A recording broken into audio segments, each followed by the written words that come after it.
Group captain Asim Tariq case में गिरफ्तार मुलजिम साद अब्बासी, जिसकी रोने की खबर तो हमने आपको दी थी, लेकिन अब उसकी आवाज़ भी निकलना बंद हो गई है। एक तो मुलजिम से आलाए कत्ल वो बरामद कर लिया गया है, मुलजिम की ही निशानदेही पे इसका मोबाइल फ़ोन भी बरामद कर लिया है। तीसरी चीज़ अब इसमें बड़ी इंपॉर्टेंट होने जा रही है, वो पोलीग्राफिक टेस्ट होने जा रहा है।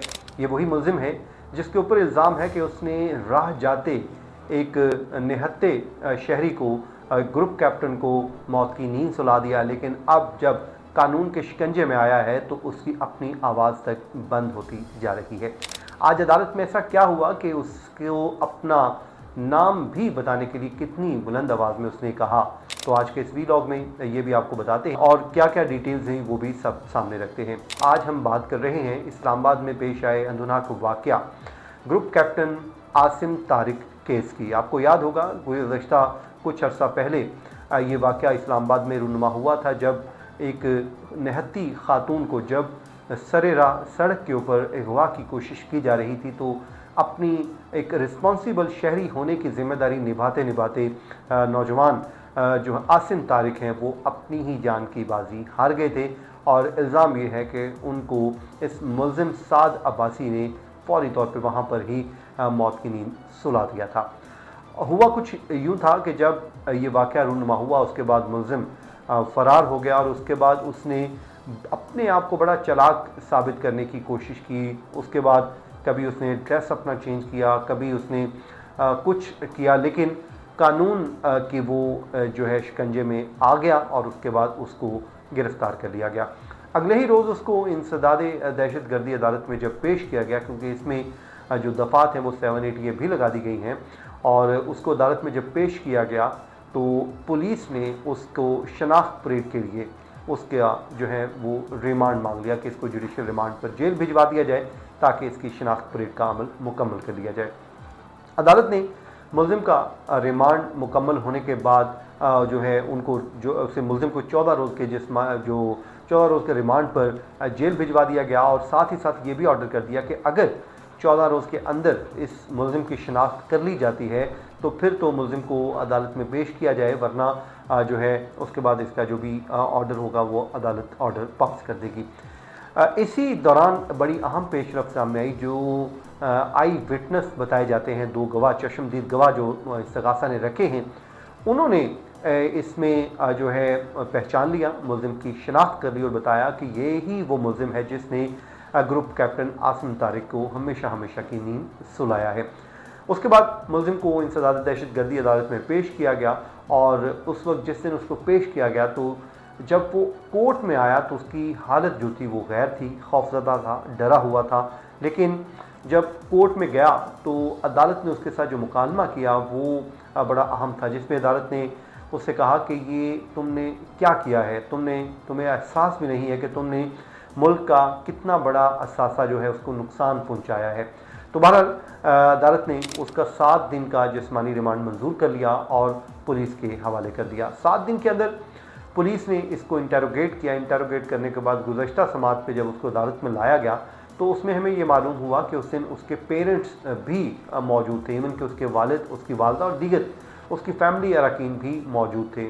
आज जब अदालती कार्रवाई हुई तो ये पेरेंट्स मौजूद नहीं थे। बहरहाल मुलजिम का 7 दिन का जिस्मानी रिमांड हुआ। यूँ मजमूई तौर पे 14 रोज़ का पहले शनाख्त परेड के लिए जुडिशल रिमांड किया गया, फिर 14 रोज़ का जो है अब तक जो फिज़िकल रिमांड किया जा चुका था, और आज एक बार फिर जब अदालत में पेश किया गया तो हैरानकुन किस्म के इंकशाफात सामने आए, जिसमें पुलिस और दीगर जो कानून नाफिज करने वाले इदारों ने अभी तक की जो इन्वेस्टिगेशन की है उससे अदालत को आगाह किया।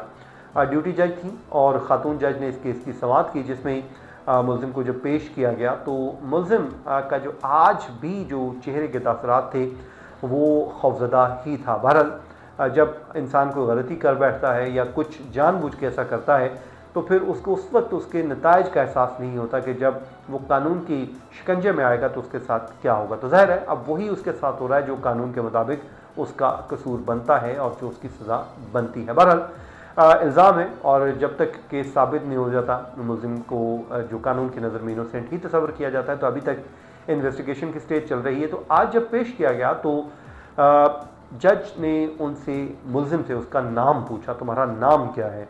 तो उस वक्त उसकी जो आवाज़ है वो इस तरह धीमी आवाज़ निकली कि मतलब सुनाई तक नहीं दिया जा रहा था नाम, और उससे बड़ा स्लो सा, बिल्कुल आहिस्ता सा, ऐसे लग रहा था जैसे उसके गले से आवाज़ निकल नहीं रही, अल्फाज फंस चुके हैं।